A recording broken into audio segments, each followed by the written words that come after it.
Que o Senhor esteja trabalhando no seu coração e te dando sabedoria para que você tome a melhor decisão, a decisão certa. Porque tem situações difíceis que o Senhor permite você passar para moldar o seu caráter, para trabalhar na sua vida. Então, esteja aberto àquilo que o Senhor vai fazer nessa noite. Amém? E nós vamos começar uma série de ministrações sobre o reino de Deus.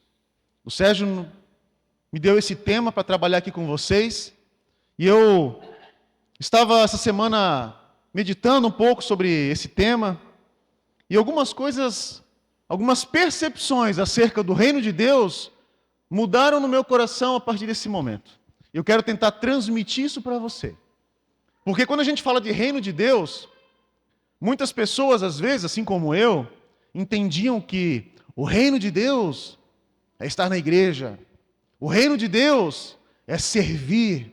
O reino de Deus é algo que está por vir. Mas existe uma palavra. Eu quero que você abra sua Bíblia junto comigo. Vamos já começar a ler. Lá em Lucas, capítulo 17, versículos 20 e 21. Porque quando a gente fala de reino de Deus, essa sempre foi uma mensagem central de Jesus. Ele sempre afirmou e reforçou sobre o reino de Deus, que estaria por vir. E aqui tem algo muito precioso nessa palavra, que fala assim: certa vez, tendo sido interrogado pelos fariseus sobre quando viria o reino de Deus, Jesus respondeu: o reino de Deus não vem de modo visível, nem se dirá, aqui está ele, ou lá está, porque o reino de Deus está entre vocês. Ou em outras traduções, o reino de Deus está em vocês. E isso me fez entender que o reino de Deus não é um lugar. O reino de Deus é uma condição que eu vivo. O que é o reino de Deus? É o reinado de Deus em mim. É o Senhor reinando na minha vida. É eu permitir sair de uma condição de um simples ser humano que toma suas próprias decisões e eu decido permitir que esse reino habite no meu coração e tome o governo de todas as áreas da minha vida. E ali Jesus está falando que o reino de Deus está entre vocês. Está falando de quem? Dele. Ele é a materialização, é a expressão do reino de Deus. Então, os fariseus estavam ali indagando ele, porque até hoje muitos judeus estão à procura, à espera do Messias, que virá, mas ele já veio e já manifestou o reino de Deus e já nos deu o livre acesso à presença do Pai.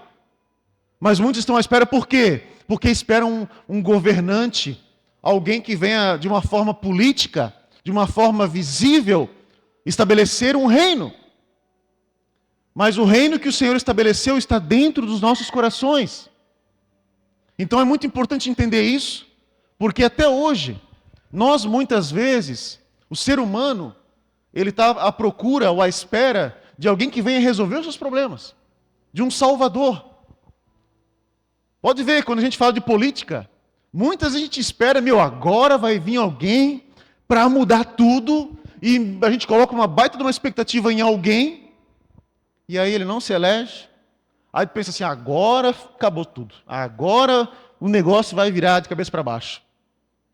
E a nossa expectativa muitas vezes, e a nossa esperança, nós depositamos em pessoas. Por quê? Porque a gente quer algo que venha nos beneficiar, algo que venha nos trazer segurança, algo que venha nos trazer alguma forma de viver a nossa vida mais segura.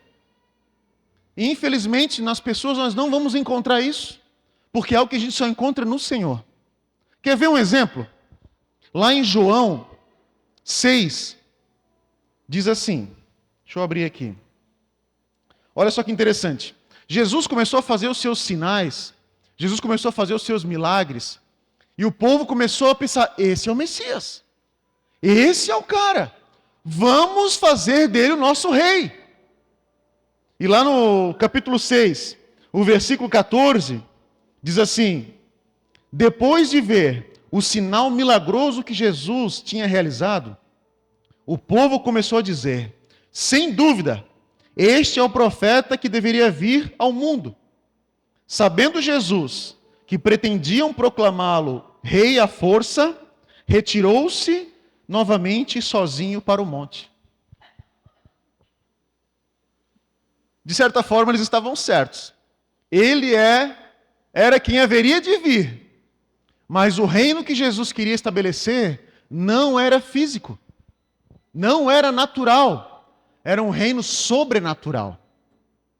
Era um reino, como eu falei, que precisa habitar dentro do coração das pessoas. Ele veio, se manifestou, se fez carne, pagou um preço, nos deu livre acesso à presença de Deus, para que esse reino viesse até nós. E as pessoas queriam materializar ele como rei. Ele não veio com esse objetivo. Ele não veio com esse propósito. Não era esse o reino que ele queria estabelecer. Por isso, ele acabou saindo de cena, porque as pessoas estavam colocando essa expectativa nessa mudança natural. E a proposta dele para a nossa vida é sobrenatural. É nos corações, é onde ninguém vê, é uma mudança e uma transformação de dentro para fora. E quando a gente fala de reino, o reino tem alguns elementos, para a gente deixar isso bem claro. O rei, nosso rei, Jesus, o rei dos reis, o senhor dos senhores. Existe também os súditos do reino, que somos nós. E o reino também ele é regido por leis e princípios, que são a base da palavra de Deus sobre a nossa vida. Através do amor, através do perdão, através de viver na prática a palavra. Então o Senhor nos deixou o manual para que a gente vivesse o reino de acordo com aquilo que Ele instituiu para nós. E muitas vezes a gente deixa de experimentar de alguns benefícios do reino, porque nós não nos aprofundamos em conhecer aquilo que Ele deixou para nós. Por isso é tão importante a gente saber que Ele deixou tudo à nossa disposição. Mas infelizmente, muitas pessoas não acessam aquilo que já está disponível. Nós não acessamos a presença desse rei que está aberta para todos nós. E nós dependemos às vezes de uma palavra de alguém, e que isso tudo é muito bom, mas saiba de uma coisa, você tem acesso. Você tem acesso. E que você possa aprender a entrar nisso. E muitas pessoas, como eu falei, elas confundem as coisas. A gente pensa muitas vezes que viver o reino de Deus é estar na igreja. Você estar na igreja não significa que você é de Cristo. Você frequentar uma igreja não necessariamente quer dizer que você é um cristão de verdade. Isso faz parte. Porque eu sendo filho, eu sendo cristão, eu vivo igreja. Agora não é eu vir até aqui que vai mudar a minha condição. Porque se eu saio dessa porta e não mudo o meu entendimento, eu não pratico, eu não vivo aquilo que eu aprendi, de nada adianta. Você está só batendo cartão num domingo,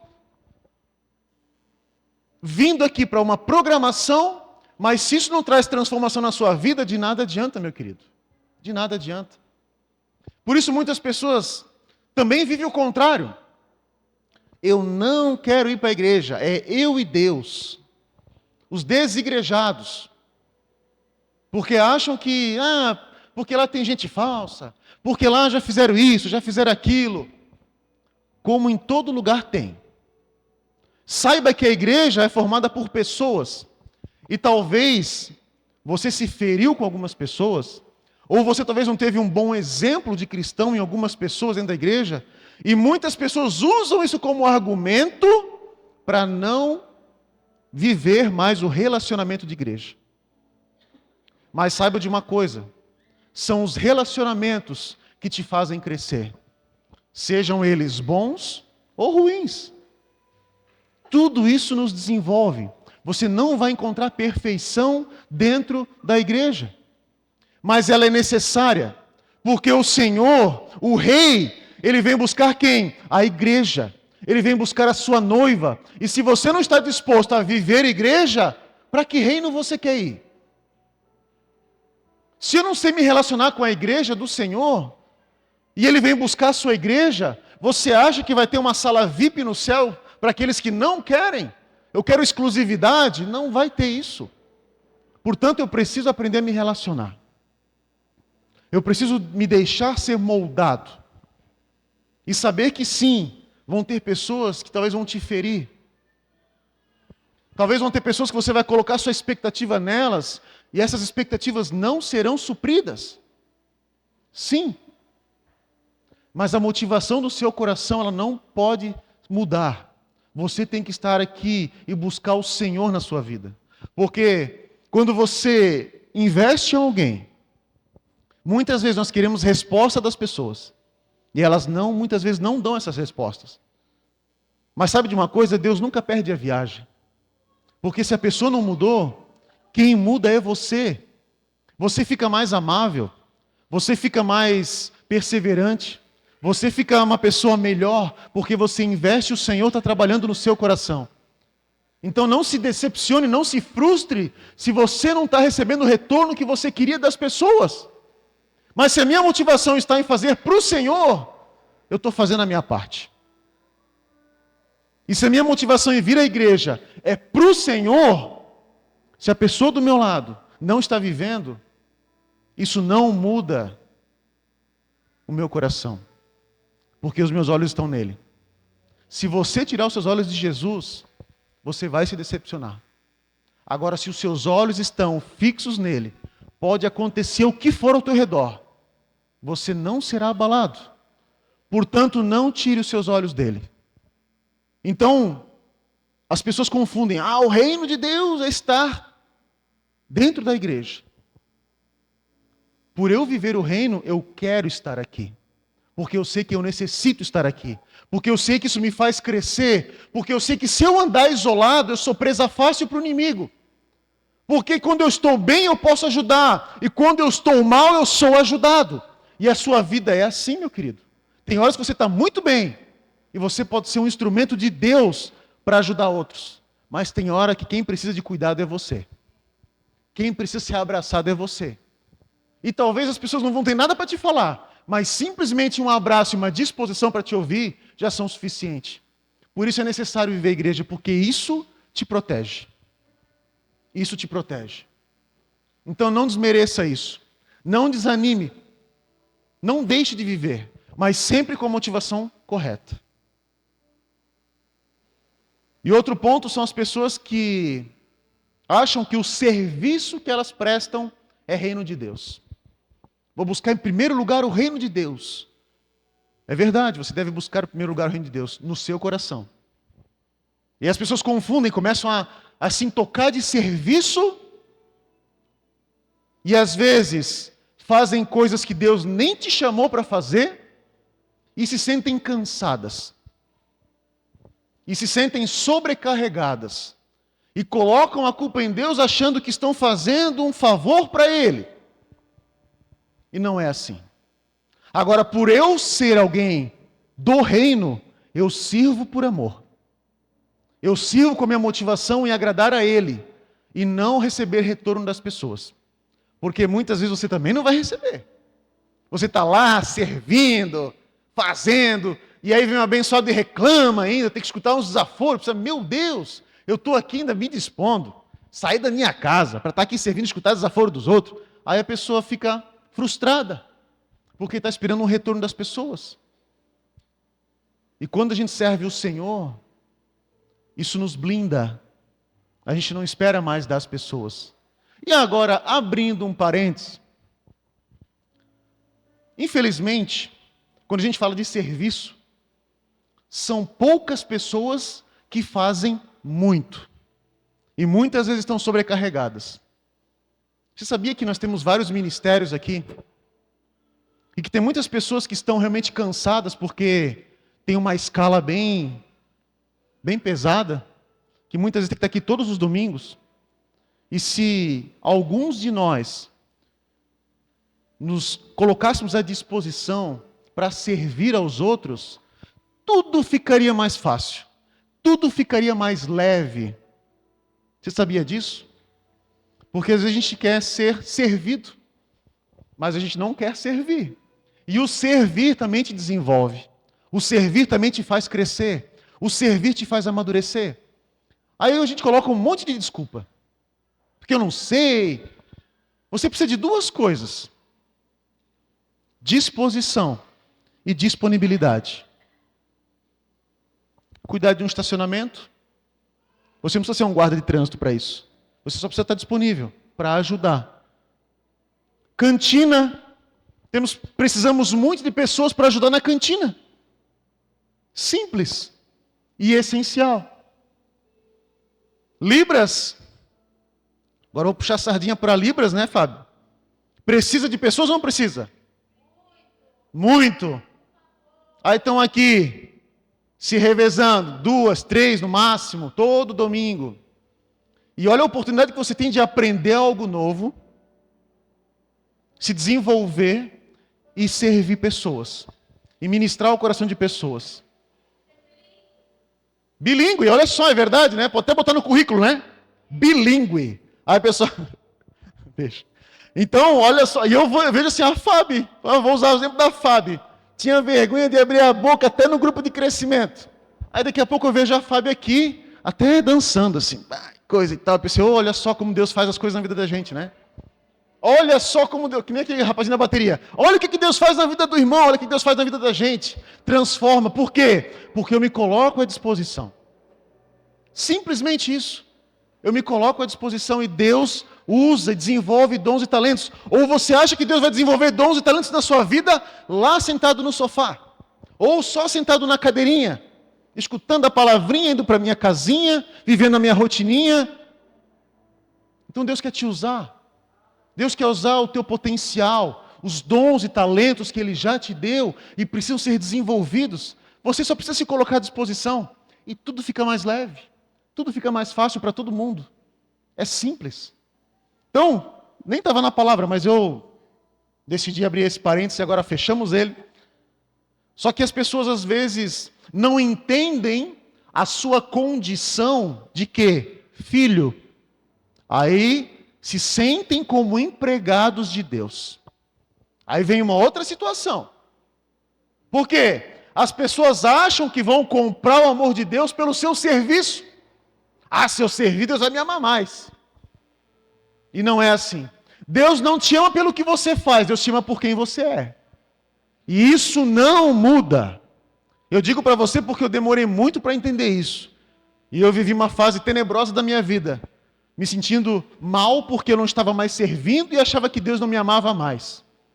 E Deus teve que trabalhar essa paternidade no meu coração. Assim como o filho pródigo. A gente conhece a história. Então o filho sai de casa, faz tudo o que fez e decide voltar. E na hora que ele decide voltar, como que ele se apresenta para o pai dele? Trata-me como um dos teus empregados. Pelo menos como um empregado. Ele não entendia que o pai o amava por ser filho, mas ele queria compensar as suas falhas através do seu serviço. E muitas pessoas são assim. Servem a Deus para compensar. Servem a Deus para achar que Deus vai te aceitar mais se você trabalhar para Ele. E não é assim que funciona. Ou levando em consideração o outro filho, aquele filho que estava na casa do pai. E que quando o outro chegou, o pai fez uma festa, porque afinal de contas, o filho que estava perdido voltou. O pai não estava esperando um empregado, o pai estava esperando um filho. E o outro ficou inconformado, porque tu fez uma festa para esse teu filho, não chamou nem de irmão. E o outro filho falou assim, poxa, pai, eu trabalho para ti, faço um monte de coisa, e tu nunca me deu um bezerro. Também tinha mentalidade de empregado. Os dois tinham mentalidade de empregado. E não entendiam que eles eram filhos e podiam usufruir daquilo que o pai tinha, porque era deles também. Então você tem coisas que você pode desfrutar e experimentar de Deus, porque você é filho. E aqui nós entramos na condição também de servos, também na condição de súditos desse reino. Isso está disponível para mim e para você. Mas essa chave precisa virar no nosso coração. E a Bíblia fala que a todos quantos o receberam, deu-lhes o direito de se tornarem filhos de Deus. E esse é um direito que você tem. Esse é um direito conquistado na cruz por você. É seu. Você precisa aprender a se apropriar dessa condição para a tua vida.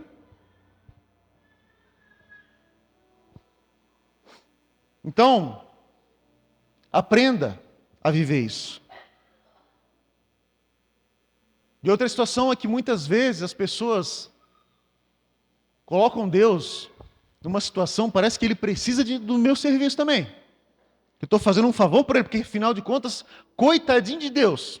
Se não for eu, ou às vezes colocam Deus numa condição, como se estivesse vendendo um produto. E aí eu tenho que perguntar para as pessoas, você quer, por acaso, por obséquio, aceitar a Jesus na sua vida? Você quer dar uma chance para Ele na sua vida? Como se, vou dar uma oportunidade para Ele. Quem precisa dele somos nós. Nós que precisamos dele. Nós que necessitamos, nós que estamos necessitados. É nós que precisamos correr atrás dele. Senhor, me dá uma oportunidade. Senhor, me dá uma chance. Eu estou aqui, eu quero. E às vezes a gente inverte as coisas. A gente acha que Deus tem que correr atrás da gente. Vou dar uma chance, vamos ver qual que é. Não, nós necessitamos dele. Nós precisamos nos arrepender. Nós precisamos mudar. Nós precisamos deixar ele nos lapidar para poder experimentar tudo que ele tem para nós. Então nós não estamos fazendo um favor para ele, mas nós precisamos da misericórdia e graça dele sobre as nossas vidas. Nós necessitamos. Nós precisamos ter esse desespero no nosso coração. Senhor, eu preciso de ti. Eu preciso de ti. E aí o Senhor começa a trazer uma transformação de dentro para fora. Essa mudança de dentro para fora é o Senhor quem traz, porque a religião, a religiosidade muda as pessoas por fora. Te coloca uma nova roupa, te coloca a Bíblia debaixo do braço, te dá alguns jargões de crente e as pessoas mudam de fora, mas dentro não há transformação. Quantos de vocês aqui já viram crentes dando mau exemplo lá fora? Muitos de vocês. E muitas vezes usam como desculpa para não ir para a igreja.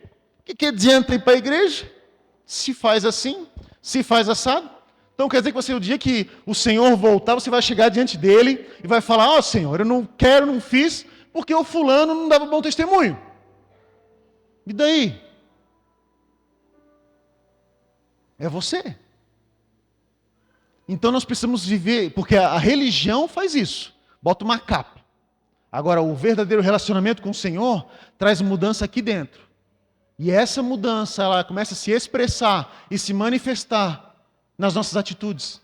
As nossas atitudes começam a mudar. Coisas que antes você falaria ou faria, você já não faz mais porque você sabe que não agrada o teu rei, que não agrada o teu pai, que não agrada o teu Senhor. Então eu começo a mudar os meus comportamentos. Eu começo a mudar as minhas atitudes. Mas sabe qual é o nível maior? Quando eu mudo também as minhas reações. Porque as minhas atitudes eu até posso controlar. Agora, as minhas reações, muitas vezes não. E aí a gente se surpreende com as reações que a gente tem. Ou a gente se decepciona às vezes. Porque você pode controlar toda a situação. Agora, tá lá no trânsito, cortar a tua frente. Meu Deus, aí tu já começa a soltar coisa que tu nem sabia que tinha. Aí a gente começa a reagir de uma forma dentro do carro, né? Você já começa a reagir, o cara fica machão dentro do carro, sai do carro, já muda a situação. Mas, muitas vezes as reações nós temos. Ou com as pessoas, quando nós somos desonrados. Ou, por exemplo, quando você chega lá no restaurante, está esperando na fila, eu usei o exemplo hoje de manhã do Beira-Rio, que a gente sai daqui, vai para o Beira-Rio, chegou meio-dia, lá tem a fila de todo tamanho. Aí pensa chegar um irmãozinho depois de você e é atendido antes. Meu Deus, tu já estava na fila lá, com a baga dos olhos em cima do prato das pessoas. Senhor, vai acabar ou não vai? Tu vai comer rápido essa comida ou não vai? A gente já fica lá só olhando para as pessoas já estão comendo constrangida, porque a gente quer comer, e aí vem outro e passa na tua frente. Aí tu já come, ainda mais com fome. Meu Deus! Aí a reação é pior ainda. E muitas vezes nós nos surpreendemos com as reações que temos, porque não conseguimos controlar elas. Muitas vezes. Então, o Senhor quer mudar as tuas ações e também as tuas reações. Isso é transformação. Isso é mudança de caráter. Isso é mudança de natureza. E essa é a proposta do Senhor para as nossas vidas. Então nós somos moldados e aperfeiçoados. E muitas vezes você já orou ou já rezou assim: venha a nós o teu reino, seja feita a tua vontade. Ou seja, que venha o teu reinado sobre a minha vida e que assim seja feita a tua vontade. Muitas vezes você falou isso da boca para fora, mas isso é uma realidade na tua vida? Você quer esse reinado sobre você? Você quer que a vontade dele se estabeleça em você e através de você? Isso é muito sério. Isso tem que ser real na nossa vida. Então o Senhor, Ele é o dono. E eu gosto de trazer aqui também um comparativo sobre o oleiro. Lá em Jeremias fala do oleiro, que nós somos o barro e Ele é o oleiro. Então eu quero mergulhar com você nesse texto. Vamos lá para Jeremias, capítulo 18. Entrar um pouquinho nesse contexto do oleiro, que eu quero me aprofundar um pouquinho mais com você nesse contexto.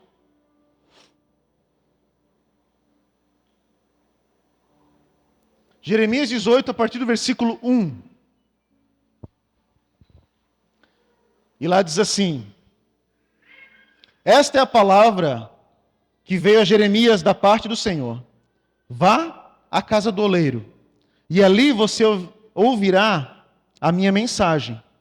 Então fui à casa do oleiro, e o vi trabalhando com a roda, mas o vaso de barro que estava formando estragou-se em suas mãos, e ele o refez, moldando outro vaso de acordo com a sua vontade. Então o Senhor dirigiu-me a palavra: ó comunidade de Israel, será que eu não posso agir com vocês como faz o oleiro? Pergunta o Senhor. Como o barro nas mãos do oleiro, assim são vocês nas minhas mãos, diz o Senhor. Será que Ele não pode fazer conosco como o oleiro faz com barro? Capaz de fazer e refazer a nossa vida? O oleiro tem o direito de moldar o vaso como ele bem entender. E o Senhor tem esse direito sobre a sua vida? De te moldar, de te mudar, de te refazer, de transformar a sua vida? Então, o que eu vou falar aqui para você, algumas fases, qualquer semelhança não é mera coincidência. Então vamos mergulhar um pouquinho nesse processo. Primeiro ponto é a fase de extração. O oleiro vai tirar o barro. E onde é que ele vai tirar o barro? No meio do lamaçal. E lá ele vai no meio do lamaçal, tira aquele barro, que vem cheio de impurezas, galhos, pedras, lixo. Acho que muito parecido com aquilo que o Senhor faz na nossa vida, não é verdade? Quantos aqui o Senhor tirou do lamaçal do pecado? Quantos aqui o Senhor foi te resgatar no fundo do poço? Ou quantos aqui talvez o Senhor vai resgatar hoje? Porque você talvez tenha se sentido no meio de um lamaçal. Talvez você tenha se sentido preso em situações que você precisa de um resgate do Senhor. E nessa noite o Senhor quer te resgatar. Esteja aberto a isso. Então, o primeiro ponto é isso. Ele tira do meio do lamaçal aquele barro e traz. O segundo ponto, a segunda fase, ele vai fazer a limpeza do barro. Aí, aquela argila, ela é moída e separada em bolos de barro, peneirada, e ali é retirado os gravetos, a pedra, o lixo. Então, quando o Senhor te resgata, Ele começa um processo de limpeza na tua vida. Ele começa a tirar aquelas impurezas que estavam arruinando a sua vida, porque ele começa a trazer uma nova natureza para você e começa um processo de transformação. E tem coisas que hoje você não faz mais e que você nem percebeu. Já foi uma mudança que o Senhor fez de forma natural ou sobrenatural.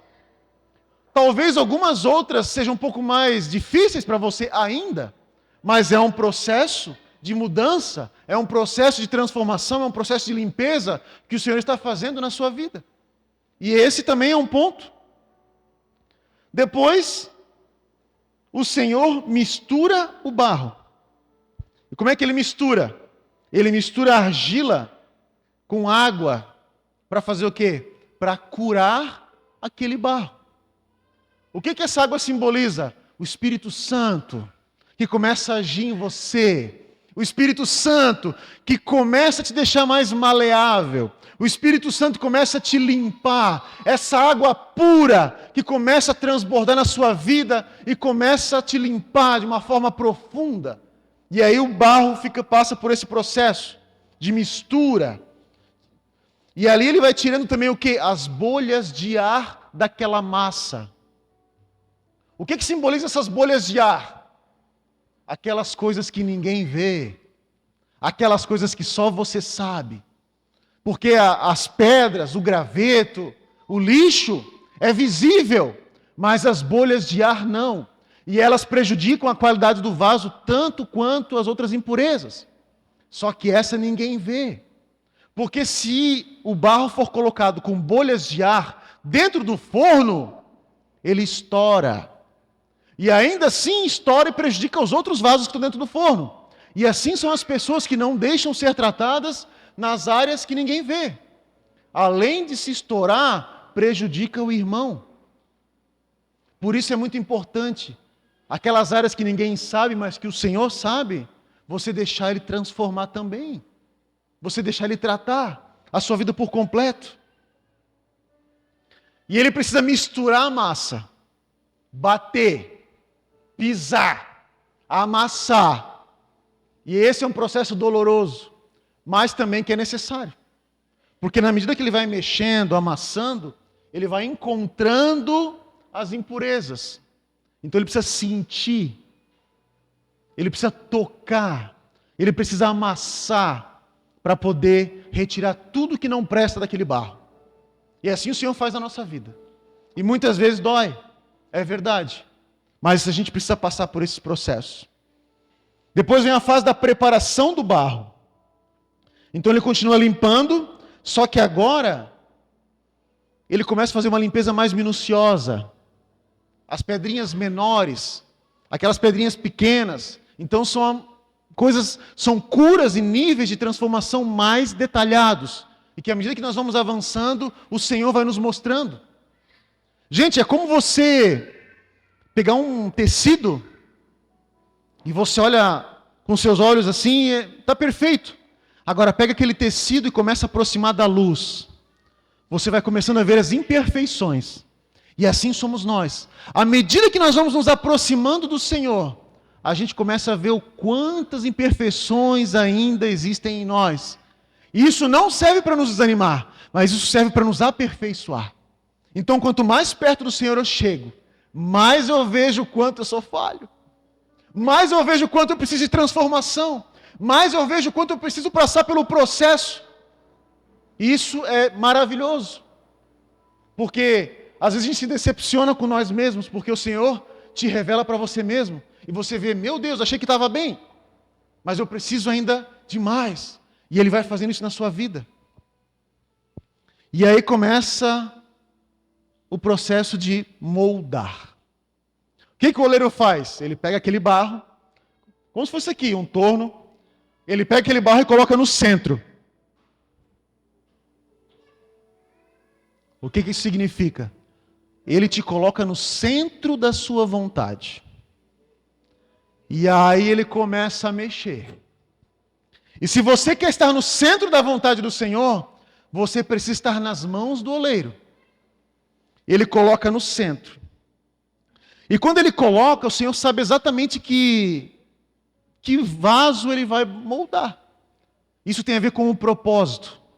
Cada vaso tem um significado. Cada vaso tem um objetivo. Cada vaso tem um propósito.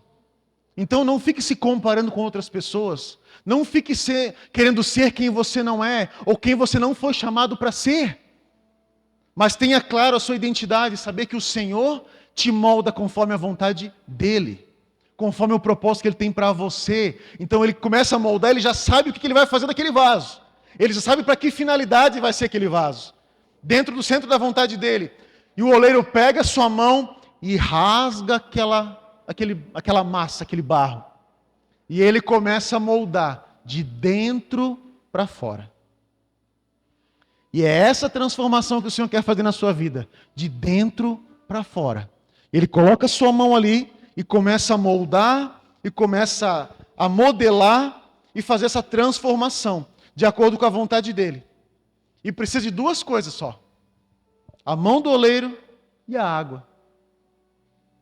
A vontade de Deus e a ação do Espírito Santo. Duas coisas. Duas coisas.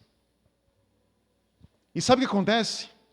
Às vezes o oleiro está fazendo e alguma coisa não vai muito bem no barro. O que ele faz?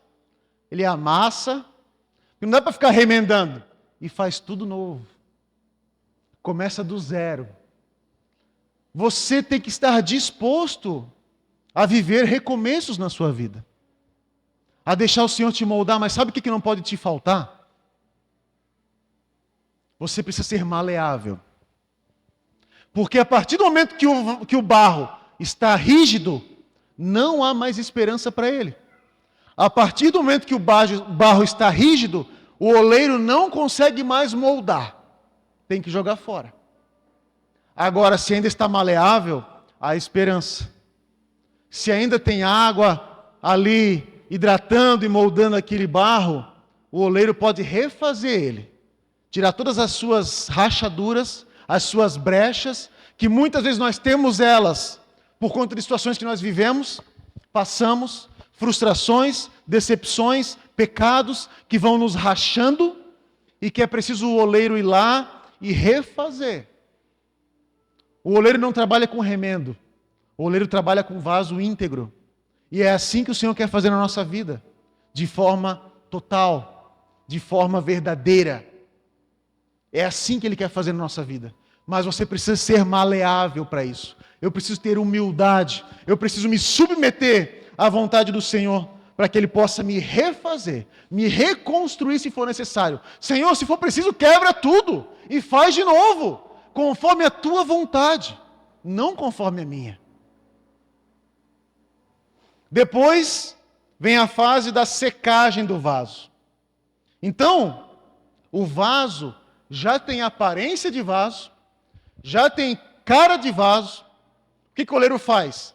Ele tira e coloca o vaso na prateleira.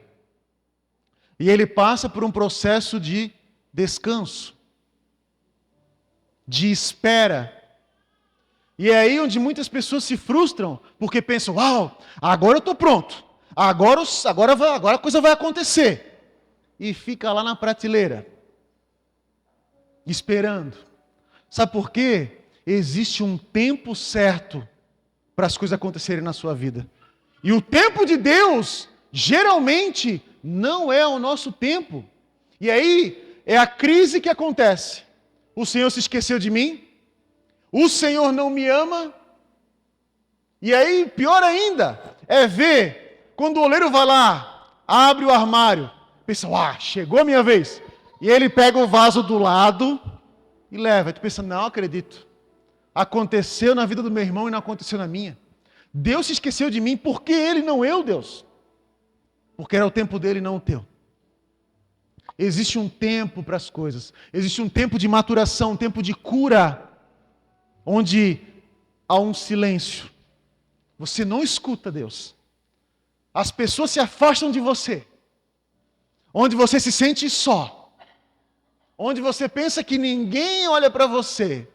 Mas é o tempo do oleiro te curar. É o tempo da espera para você se desintoxicar de algumas coisas. E tem o contrário também.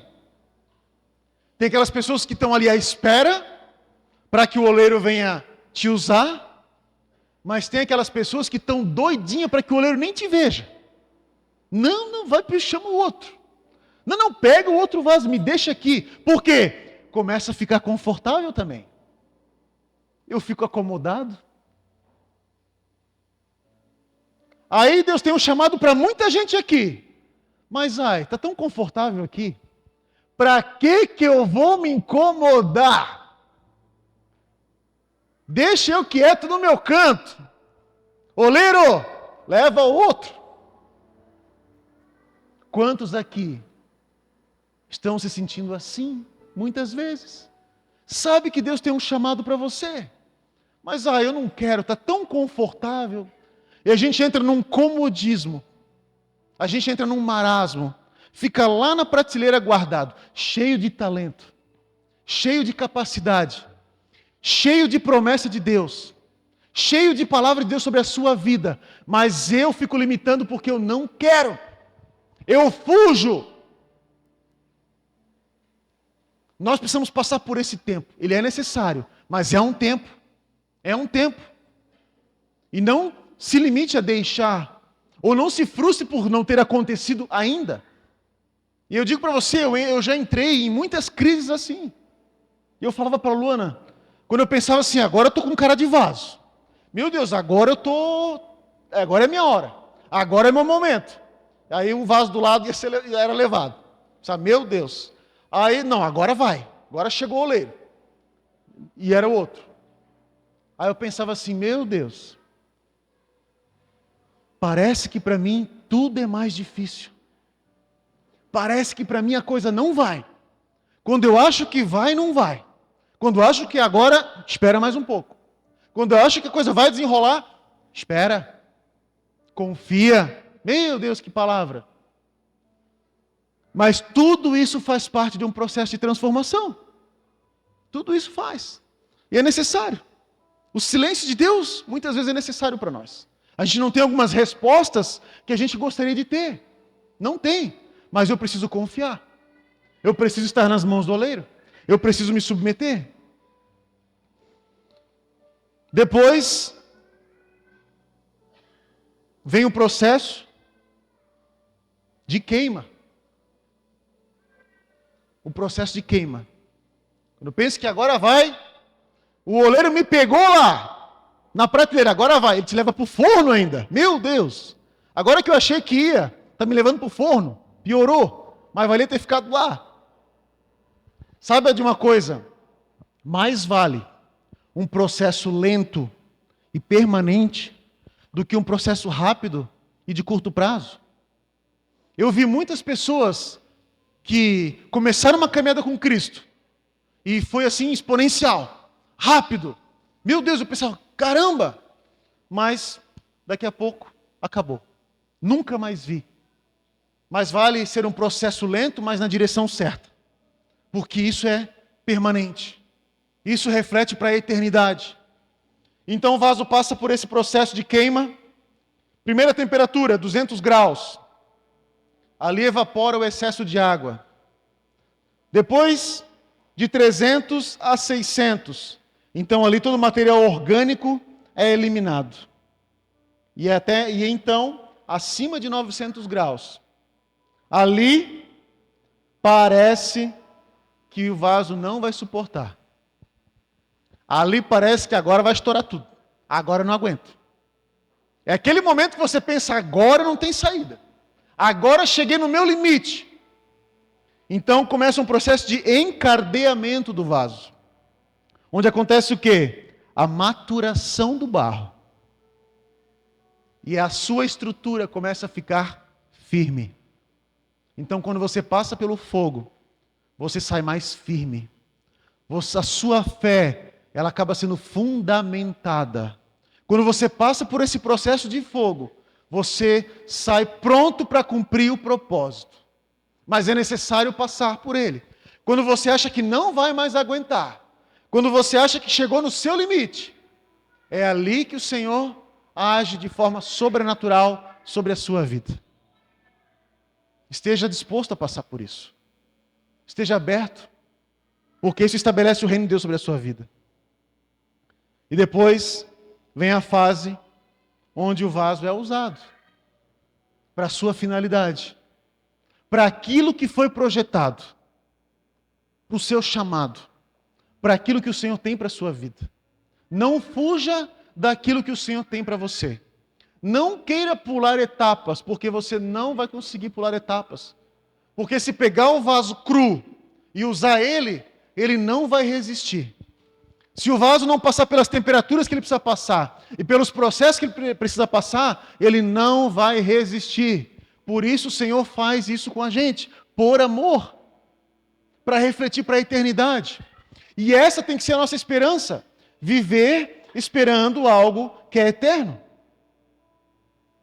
Porque para aquelas pessoas que estão esperando Jesus para viver com Ele na eternidade, para essas pessoas, Jesus não vai se apresentar como um ladrão. Porque muitas pessoas têm medo, né? Meu Deus, se Jesus vier agora, como é que vai ser para mim? Meu Deus, se Jesus vier agora, se Jesus vier amanhã, e agora como é que vai ser? Estão sempre ali andando no limite, e vem aqui, dá uma aliviada na sua barra, mas se Jesus vier, não sei como é que vai ser.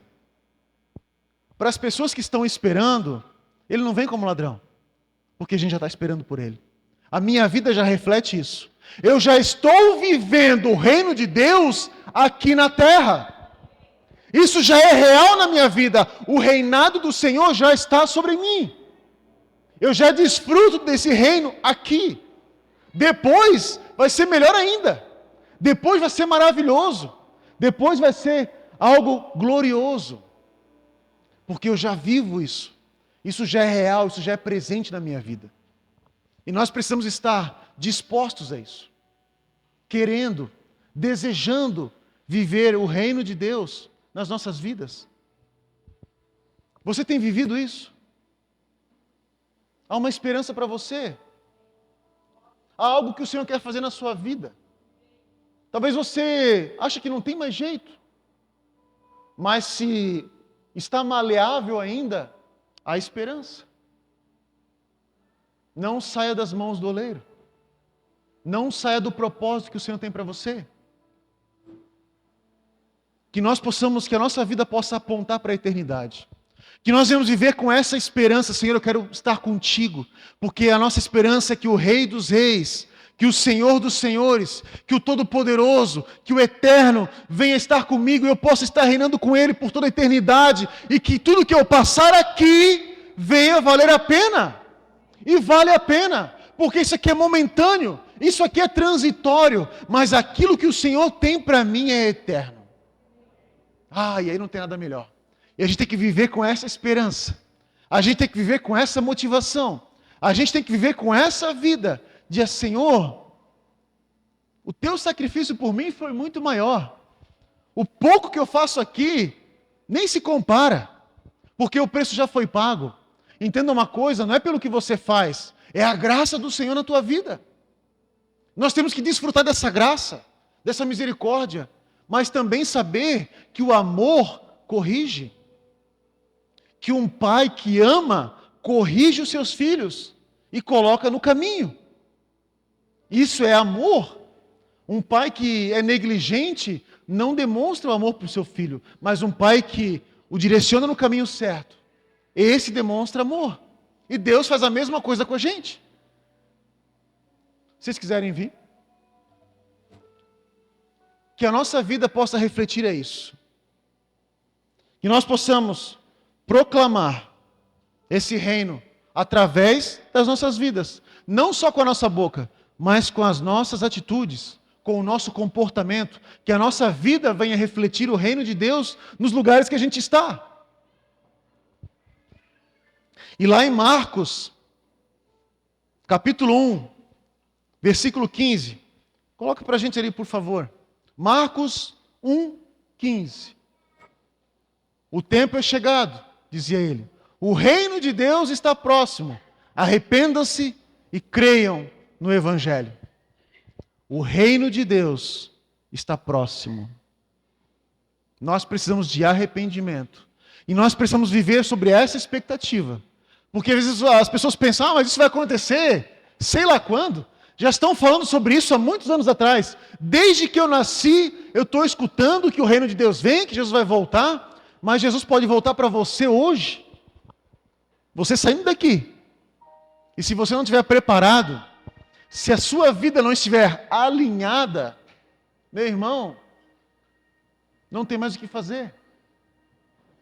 Portanto, nós precisamos de arrependimento. Nós precisamos permitir esse reinado do Senhor sobre a nossa vida, para que a gente venha viver tudo aquilo que o Senhor tem para nós.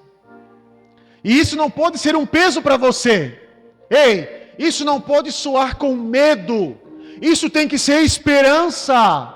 Isso tem que ser uma alegria. Eu vou estar diante do Rei da glória, do Senhor dos senhores, daquele que reina, daquele que governa, daquele que me ama, daquele que se entregou por mim, daquele que conquistou na cruz o meu direito, e eu vou desfrutar com Ele durante a eternidade.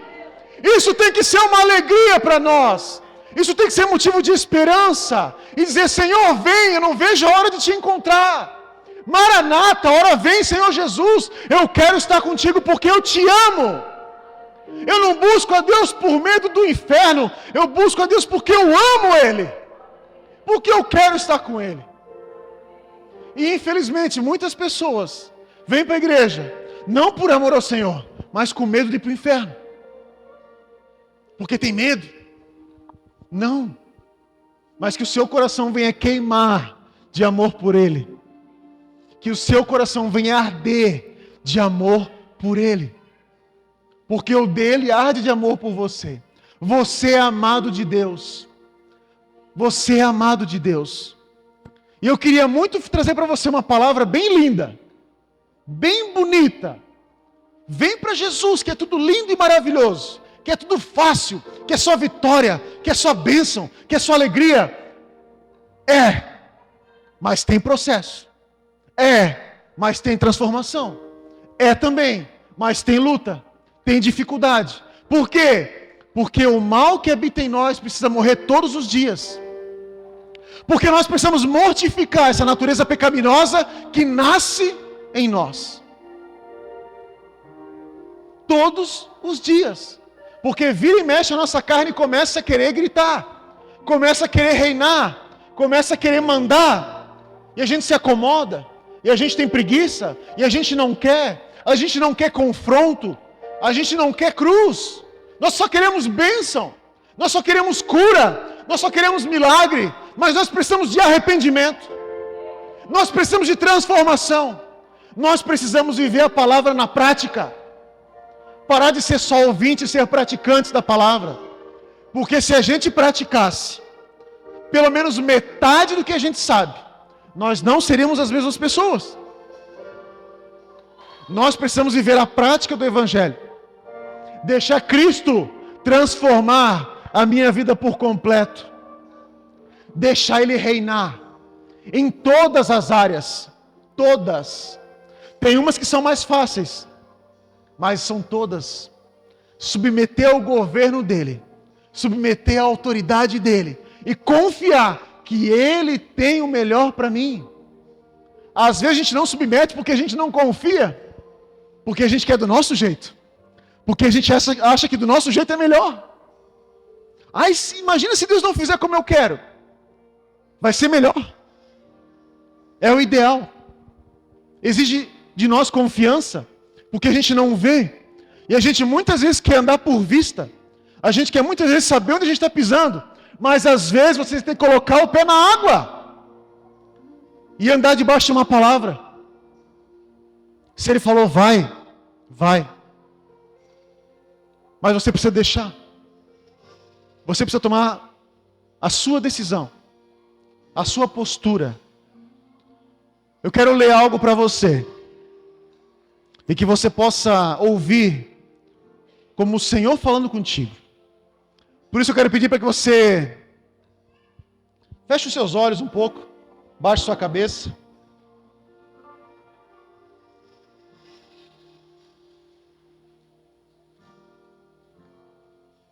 E se você tem esperança, essa palavra é para você.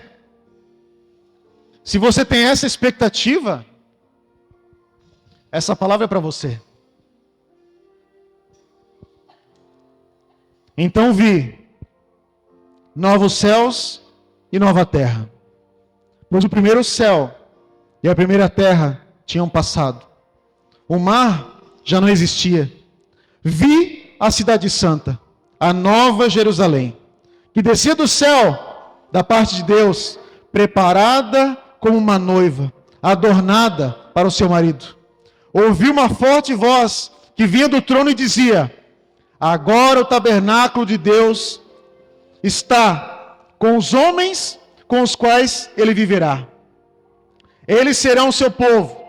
O próprio Deus estará com eles e será o seu Deus. Ele enxugará dos seus olhos toda lágrima. Não haverá mais morte, nem tristeza, nem choro, nem dor, pois a antiga ordem já passou. Aquele que estava sentado no trono disse: estou fazendo novas todas as coisas. Disse-me ainda: está feito. Eu sou o Alfa e o Ômega, o princípio e o fim.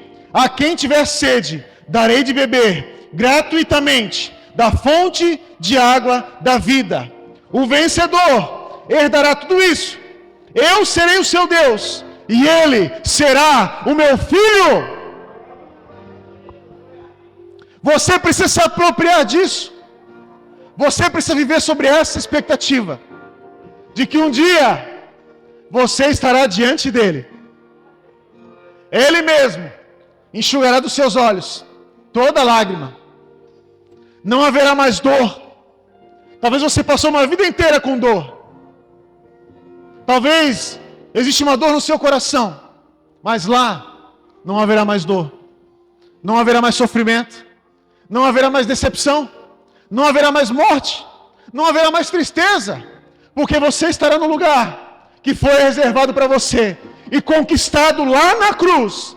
Esse é o lugar que o Senhor tem para você.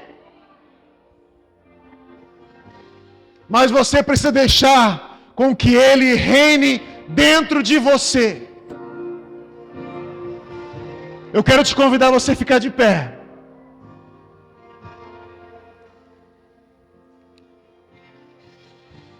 E se essa palavra fez sentido para você, se talvez você precisa se reconciliar, se talvez você precisa estar alinhado com Ele, se talvez você entende que precisa de transformação na sua vida, se talvez você queira estar nas mãos do oleiro, é nessa noite que você tem essa oportunidade. Que o Senhor possa amolecer o teu coração nessa noite e te dar uma nova esperança, te dar uma nova oportunidade de moldar o seu coração segundo a vontade dEle. Pare de andar segundo a sua vontade, porque eu vou dizer uma coisa para você: não está dando certo. Não está dando certo andar do seu jeito, tomar suas próprias decisões. Não está dando certo viver conforme a sua vontade. Decida confiar e viver plenamente aquilo que o Senhor tem para você. Nós vamos cantar. Coloque a sua vida diante dEle. Rasgue o seu coração na presença dEle.